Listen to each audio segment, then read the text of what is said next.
Hello, welcome to the Balanced Body Podcast. I'm Lindy Royer, physical therapist, founder of Park Meadows Pilates and Physical Therapy in Lone Tree, Colorado, and Balanced Body faculty member. I'm here today with my friend Krista, who's going to help us demonstrate balancing abduction as it relates to rehabilitation of the knee and lower extremity. As we know, the abductors greatly influence the knee and the knee mechanics. And there are other structures such as the lateral quads and the lateral hamstrings that also come into play when we're talking about abduction. So first, we just want to look at where the mechanics, where this motion is occurring in the leg. Here we have a right pelvic calf. Here's the crest. Here's the ASIS. We have the hip joint here in the middle, and then we have ischial tuberosity and pubic symphysis here. So I'm just going to place this on Krista about where it would occur in her body. And then we're going to take a femur. So this is a right femur.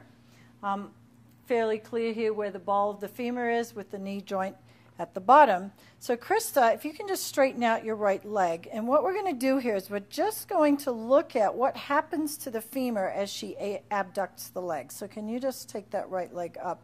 So you can see as she abducts, the femoral head is actually dropping down and in the acetabulum. This is really important as we discuss the mechanics of abduction. Strengthening is important, but gaining the mechanical advantage, if you will, through the hip joint is really critical even prior to strengthening.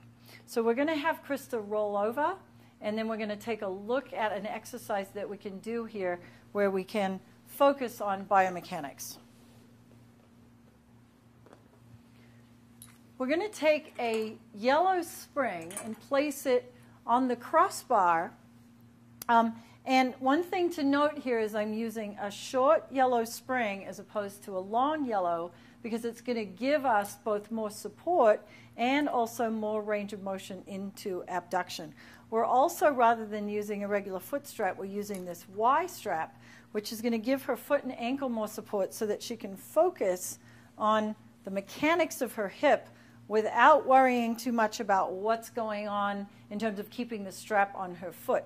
If she's very facilitated in the foot, it's actually going to transmit more tension to the whole leg, and we're going to lose that nice, smooth, mechanical motion that we're looking for in the hip joint. So, Krista, I'm just going to have you slide up a little bit. I'm moving our bones out of the way here. So we have Krista lying in the middle of the trap table. She's using a pillow to support her head so that her head stays in alignment with the rest of her spine. Her leg is lengthened out, and she has that reach through her heel. So we really want to access more heel rather than ball of the foot for this exercise. This mimics more gait mechanics. So we're going into the heel, a little bit into the arch and the lateral side of the foot. She's aligned through the pelvis, through the ribs, the shoulders, and the head. We also want to make sure that we've created a long line here through the torso so that she's not collapsed in a hip hike down into the table. If this occurs, we've already compromised our mechanics through the hip and the pelvis, and we're not going to be able to access good, smooth, nice motion through the hip joint. So lengthen here. So as you can see, now we're more balanced between ribs and pelvis on both sides, so we're in a more neutral position in the frontal plane as well as in the sagittal plane.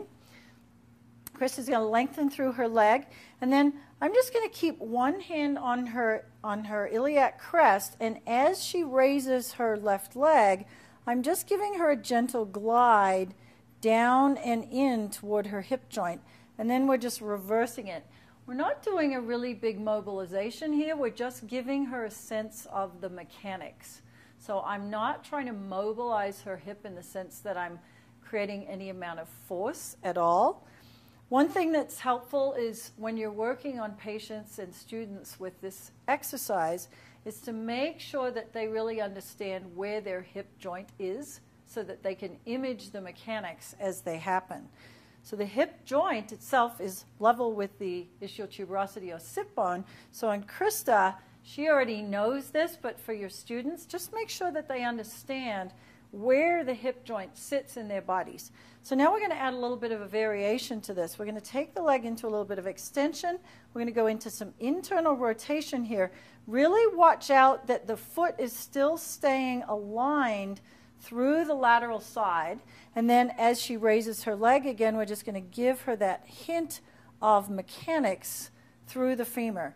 As we know with gait, hip rotation is a big component of normal gait. We go into internal and external rotation all the time with gait. Can you bring your leg a little further back here, Krista? So in this position, we're actually using the lateral hamstrings as well as the abductors in order to create this movement. So there's lots of structures that are obviously going into this movement. Beautiful. And then we're going to bring the leg into a flexed position and go into external rotation, where now she's going to be accessing a little more lateral quads. TFL is more involved in this position. And usually there's more freedom of movement in the hip joint in this flexed, externally rotated position. So you're going to see that Krista is actually able to go into more abduction in this flexion, external rotated position.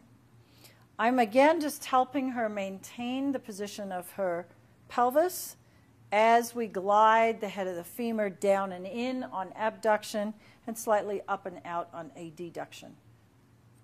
And then we're going to bring the leg back to center. Following a maneuver like this, you can then go into your normal side lying work.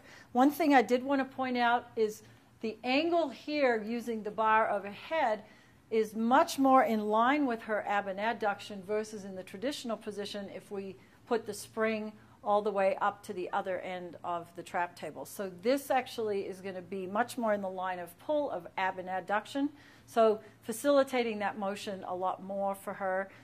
You could choose to stay in this position to go into your traditional side spring work, or you could return the spring to the other end. If you're doing this as a rehabilitation exercise, I suggest that you leave it where it is.